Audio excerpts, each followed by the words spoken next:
इस लेसन में हम डिटर्मिनेंट ऑफ मैट्रिसेस डिस्कस करेंगे। मैं आपको बताऊंगी कि डिटर्मिनेंट हम कैसे कैलकुलेट करते हैं। देखिए पहला क्वेश्चन है, find the determinant of the following matrices. ये सिंबल जो हम यूज करते हैं, देखें ये जो लार्ज ब्रैकेट जिसको हम कह सकते हैं, मैट्रिसेस के लिए हम ये साइन यूज करते हैं। देखें जो भी एलिमेंट्स लिखे उसको मैंने किस में एनक्लोज किया, उसको लार्ज ब्रैकेट में। इस साइन को हम कहते हैं कि ये मैट्रिसेस के लिए यूज होता है। लेकिन डिटर्मिनेंट के लिए जो हम साइन यूज करते हैं वो ये यूज नहीं करते, वो हम दो स्ट्रेट लाइन होती हैं ये यूज करते हैं। दोनों में ये डिफरेंस है, याद रखें। ये होगा तो इसको हम मैट्रिक्स कहेंगे। अगर कोई एलिमेंट्स इसमें लिखे हुए हैं और ये दो स्ट्रेट लाइन है तो हम कहेंगे कि ये क्या है, ये डिटर्मिनेंट है। आप याद रखें, इसको मैं ए कह देती हूँ, राइट, ये हो गया। और ए डिटर्मिनेंट लिखना होगा तो मैं ऐसे लिखूंगी, A determinant is equal to, यहाँ जो भी एंट्रीज होंगी उसको हम सॉल्व करेंगे। ये सिंपल मैंने आपको बताया है कि दोनों में फर्क कैसे होता है। मालूम क्या करना है, क्वेश्चन क्या है कि हमने डिटर्मिनेंट मालूम करने हैं। ये मैट्रिसेस दिए हुए हैं, ये डिटर्मिनेंट नहीं है। देखिए ये साइन है इसका, ये मैट्रिसेस है। इसके डिटर्मिनेंट कैसे हम मालूम करेंगे, determinant of matrix A is calculated. कहेंगे हम ए का डिटर्मिनेंट हम कैसे कैलकुलेट करेंगे, इसको हम लिखेंगे, बहुत सिंपल है।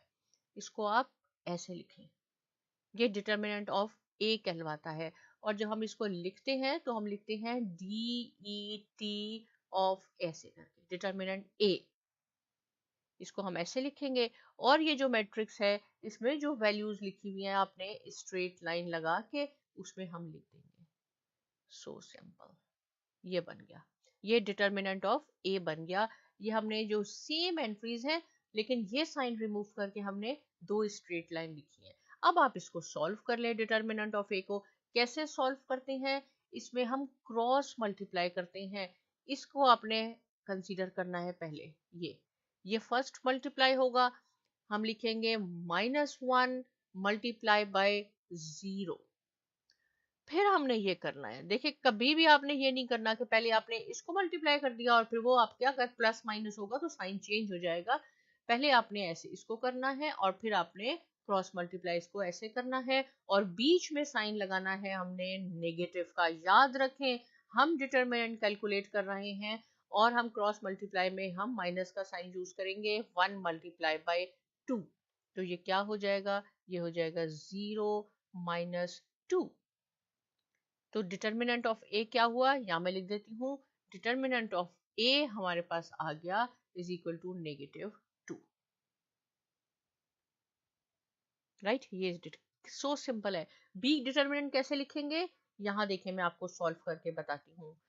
इसको आपने ऐसे करना है, ये डिटर्मिनेंट बन गया। क्यों मैंने ऐसे किया, क्योंकि हम बी, ये एक मैट्रिक्स है, इसका डिटर्मिनेंट लगा निकाल रहे हैं, फाइंड आउट कर रहे हैं। लिखूंगी मैं इसको कैसे, determinant of B equal to, ये जो एंट्रीज हैं आप इसको स्ट्रेट लाइन में लिख लें और फिर हम इसको क्रॉस मल्टीप्लाई करेंगे। पहले इनको करेंगे 1 मल्टीप्लाई बाय -2, राइट, ये नेगेटिव यहाँ है। और जब हम इन दोनों को मल्टीप्लाई करेंगे तो बीच में आपने माइनस का साइन लगाना है, 3 मल्टीप्लाई बाय 2, ऐसे हो गया।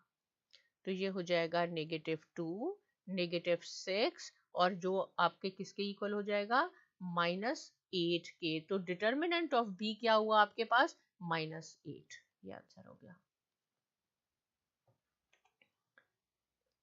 राइट। डिटर्मिनेंट ऑफ बी हमने निकाल लिया। या आप इसको ऐसे भी हम लिख सकते हैं, आप ऐसे भी कर लेंगे इसको, determinant of B is equal to -8। और क्वेश्चन सॉल्व करते हैं ताकि कॉन्सेप्ट और ज्यादा क्लियर हो जाए, क्योंकि जैसे जैसे हम आगे जाएंगे कुछ ज्यादा और हमें टेक्निकल बातें डिटर्मिनेंट्स की पता चलेंगी। ये है determinant of C equal to, कैसे लिख सकते हैं हम इसको, डिटर्मिनेंट ऑफ सी करके लिख सकते हैं, इक्वल टू, आपने इसको स्ट्रेट लाइन में कर लें। अब हमने क्या करना है, इसको क्रॉस मल्टीप्लाई करना है। याद रखें पहले ऐसे करना है, 3 मल्टीप्लाई बाय 2, फिर आपने इनको कंसीडर करना है, बीच में नेगेटिव का साइन आएगा। अगर आप चाहते हैं तो आप इसको डायरेक्ट भी कर सकते हैं। कैसे डायरेक्ट कर सकते हैं, सपोज मैं कहूँ इसका डायरेक्ट आंसर बता दें मुझे, राइट। आपने लेकिन अपनी कॉपीज में अपने एग्जाम में इस मेथड को फॉलो करना है। वैसे मैं बता रही हूँ आपको आना चाहिए 3 2 टाइम्स 6 माइनस 6 आप कह सकते हैं ये 0 हो गया। Determinant of c is equal to 0 हो गया, राइट। d कैसे निकालेंगे? डिटर्मिनेंट ऑफ d वही तरीका है, आप इसको ऐसे लिखें equal to determinant of d equal to, इसको आपने 3 2 1 एंड 4 स्ट्रेट लाइन लिख लें। इसके बाद हम इसको क्रॉस मल्टीप्लाई करेंगे। यहाँ मैं आपको डायरेक्ट करके दिखाती हूँ, ठीक है, ऐसे भी कर सकते हैं, लेकिन आप स्टेप्स को जरूर फॉलो कीजिए क्योंकि एग्जाम में स्टेप्स के भी मार्क्स होते हैं। 3 4 टाइम 12 माइनस 2 1 टाइम 2 और ये 10 हो गया। तो डिटर्मिनेंट ऑफ डी हमारे पास आ गया 10। लेकिन आपने ये जो मैंने एक स्टेप बीच में नहीं किया, आपने ये जरूर करना है, ऐसे करके दिखाएं ताकि आपकी टीचर को, आपके एग्जामिनर को पता चले कि आपने चीटिंग नहीं की है, आपको ये तरीका आता है। सो सिंपल, डिटर्मिनेंट निकालना आपने सीख लिया। अब नेक्स्ट क्वेश्चन है हमारे पास कि आपने मालूम करना है कौन से मेट्रोसीज है। याद रखें, मैं दोबारा बता रही हूँ कि ये जो लार्ज ब्रैकेट का साइन है ये मेट्रोसीज को रिप्रेजेंट करता है और स्ट्रेट लाइन जो है ये जो होगी ये डिटर्मिनेंट होता है। कौन से मेट्रोसीज हैं जो सिंगुलर हैं और नॉन सिंगुलर हैं? बहुत सिंपल है, बहुत सिंपल है। आपने इस मेट्रोसीज का डिटर्मिनेंट हम निकालेंगे जैसे हमने पहले किया था। अगर आंसर हमारा 0 आता है तो हम कहेंगे ये सिंगुलर है, और अगर आंसर 0 नहीं आता तो नॉन सिंगुलर है। देखिए यहाँ पे सी का आंसर 0 है, बाकी डी का आंसर था 10 है, इसका -2 है, इसका -8 है। तो सी जिसका आंसर 0 है उसको हम कहेंगे कि ये मैट्रिक्स सिंगुलर मैट्रिक्स है। Simple, right. हमने मैट्रिसेस मालूम करने हैं। A matrices is said to be a singular matrix if the determinant of that matrix is equal to 0। क्या मीनिंग हुआ कि वो मैट्रिसेस जिसका डिटर्मिनेंट 0 होगा उसको हम सिंगुलर कहते हैं। सेम मेथड हमने अप्लाई करना है। डिटर्मिनेंट निकालें, इसका कैसे निकालेंगे हम इसको? देखें, मैं आपको वैसे भी बता सकती हूँ। 3 और 4 को मल्टीप्लाई करें, 3 4 टाइम 12, बीच में नेगेटिव का साइन आएगा। 6 2 टाइम 12, 12 माइनस 12, देखें इसका आंसर 0 आएगा, तो ये सिंगुलर होगा। कितना सिंपल करके मैंने आपको बता दिया कि सिंगुलर और नॉन सिंगुलर में क्या डिफरेंस है। क्रॉस मल्टीप्लाई करें, ऐसे होता है, डिटर्मिनेंट ऐसे निकालती है। 3 मल्टीप्लाई बाय 4, बीच में कौन सा साइन आएगा? नेगेटिव का। याद रखें 6 multiply by 2, 3 4 time 12 minus 12 equal to 0। So determinant of A is equal to 0। अगर कोई भी मैट्रिक्स है उसका आपने डिटर्मिनेंट निकालना है और वो 0 है, इट मीन्स कि वो सिंगुलर है। This is the singular matrix, right. B को करके देखते हैं कैसे होगा करने का तरीका। पहले आपने डिटर्मिनेंट ऑफ बी लिखा, right, equal to determinant of B equal to 4 3 1 and 2। Cross multiply कर लें, 4 multiply by 2 -1 multiply by 3 equal to 8 minus 3। यहाँ मैं आपको एक एक स्टेप करके दिखा रही हूँ क्योंकि जब आगे चलेंगे तो उसमें क्या हो जाएगा कि मैं आपको ये डायरेक्ट करना होगा, क्योंकि लेंथी क्वेश्चन होंगे तो ये स्टेप हम डायरेक्ट कर लेंगे।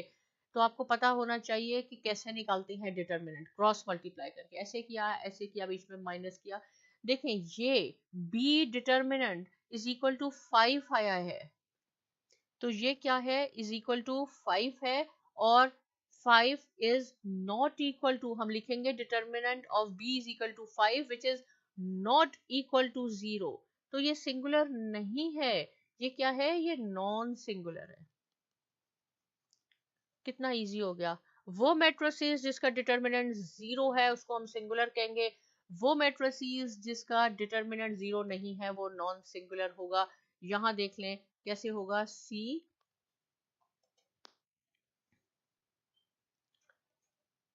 Equal to determinant of C is equal to, पहले आपने इसको एक स्टेप में ऐसे जरूर स्ट्रेट लाइन में डिटर्मिनेंट के सिंबल में कन्वर्ट करना है, और यहाँ हम कर सकते हैं, राइट। देखिए यहाँ आपने बहुत एहतियात करनी होगी। 7 मल्टीप्लाई बाय 5, बीच में नेगेटिव का साइन आएगा, लेकिन ये 9 भी नेगेटिव का है, ये जरूर आपने ख्याल करना है।